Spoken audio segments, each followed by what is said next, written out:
Sintayong tegaskan generasi emas timnas baru dimulai. Pelatih timnas Indonesia Sintayong semakin percaya diri usai 2 kali menundukkan Vietnam dalam lanjutan kualifikasi Piala Dunia 2026 zona Asia. Tim Merah Putih sukses meraih kemenangan ketiga secara beruntun saat berjumpa Vietnam dalam 2 bulan terakhir. Pada Piala Asia 2023, timnas Indonesia sukses mengantongi kemenangan perdana atas Vietnam sejak 2016. Timnas Indonesia sukses menang dengan skor 1-0 lewat gol Asnawi Mangkualam. Terkini, timnas Indonesia sukses mengandaskan perlawanan Vietnam dengan skor 3-0 dan 1-0 pada 2 pertemuan di putaran kedua kualifikasi Piala Dunia 2026 zona Asia. Sintayong pun angkat bicara soal rekornya melawan Vietnam akhir-akhir ini. Pelatih asal Korea Selatan itu menegaskan era emas Vietnam sudah berakhir. Pada periode emas yang diasuh oleh Park Hang-seo, sangat sulit untuk tim-tim Asia Tenggara termasuk timnas Indonesia untuk mengalahkan Vietnam. Sementara itu, Shin kini tengah membangun generasi emas timnas Indonesia. Generasi emas yang sekarang tengah dibangun oleh Sintayong tersusun dari para pemain berusia muda. Pada laga melawan Vietnam di Jakarta, Sintayong menurunkan skor dengan rata-rata usia 21,5 tahun di timnas Indonesia.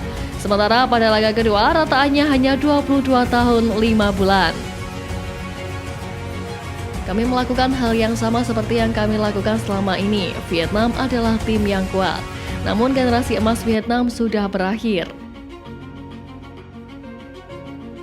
Sintayong pun mengaku bahwa para pemainnya sudah semakin nyaman untuk menjalankan filosofinya di timnas Indonesia.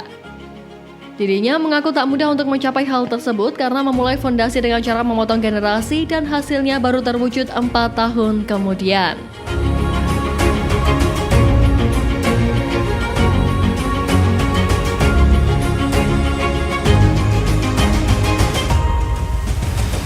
Ketika Vietnam menjilat ludah sendiri.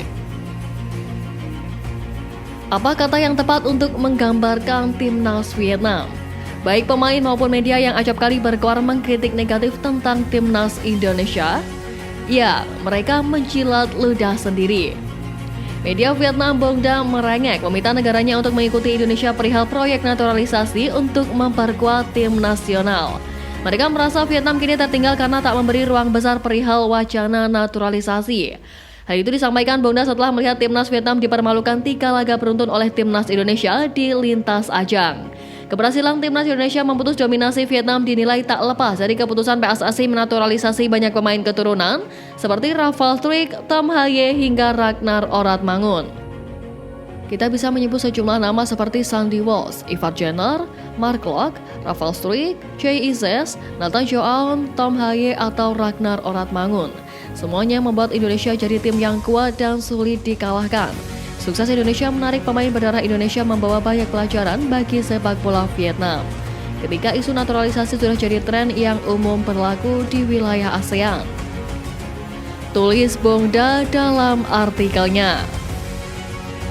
Menurut Bongda, jumlah pemain naturalisasi Vietnam masih sangat kurang. Bahkan saat melawan Indonesia bulan ini, mereka cuma mengandalkan 1 pemain naturalisasi dalam diri kiper Nguyen Philip. Federasi Sepak Bola Vietnam disebut Bongda harus lebih proaktif terkait proyek naturalisasi ini. Mereka diminta segera bekerjasama dengan pemerintah untuk bisa memfasilitasinya. Salah satu opsi yang ditawarkan media Vietnam tersebut adalah agar VFF mempertimbangkan naturalisasi dalam 2 sumber, yakni pemain asing di liga domestik serta pemain keturunan yang tersebar di berbagai belahan dunia.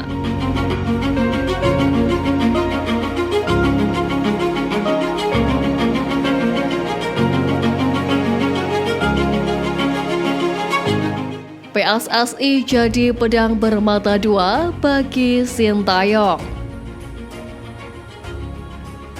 Pelatih timnas Indonesia Sintayong memasuki akhir periode kontrak masa jabatannya. PSSI memegang kendali penuh terhadap nasib STY di skuad Garuda. Sejak resmi diperkenalkan sebagai pelatih timnas Indonesia pada Desember 2019 lalu, STY terikat kontrak selama 4 tahun hingga Desember 2023. PSSI kemudian memperpanjang kerjasama dengan juru taktik asal Korea Selatan itu selama 6 bulan hingga Juni 2024. Pertimbangan PSSI untuk menambah napas STY di Indonesia sangat jelas. Ada agenda padat dan besar yang dihadapi skuad Garuda pada separuh tahun ini. Piala Asia 2023, kualifikasi Piala Dunia 2026 zona Asia, dan Piala Asia U23 2024 jadi contoh agenda penting yang dimaksud. PSSI memilih tetap pada prinsip awal tak ada pembicaraan kontrak lebih lanjut sebelum Piala Asia U23 2024. Ketua PSSI Erick Thohir menjadikan Piala Asia U23 2024 sebagai salah satu tolak ukur nasib STY. Seperti Piala Asia Senior, pihaknya juga menargetkan timnas Indonesia U23 lolos ke babak 16 besar.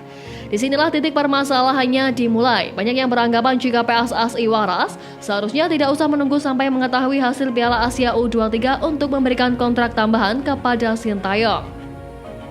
Mengapa begitu? Bisa dilihat pencapaian pelatih asal Korea Selatan tersebut bersama timnas terbilang fantastis.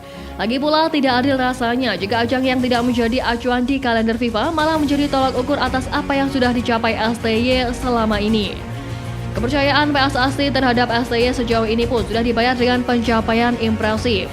Target lolos babak 16 besar Piala Asia 2023 sudah terpenuhi. Pola permainan secara umum dari Marcelino dan kawan-kawan di panggung tertinggi Asia juga mendapat banyak pujian. Dukungan terhadap STY semakin deras, ujaran STY terus menggelora.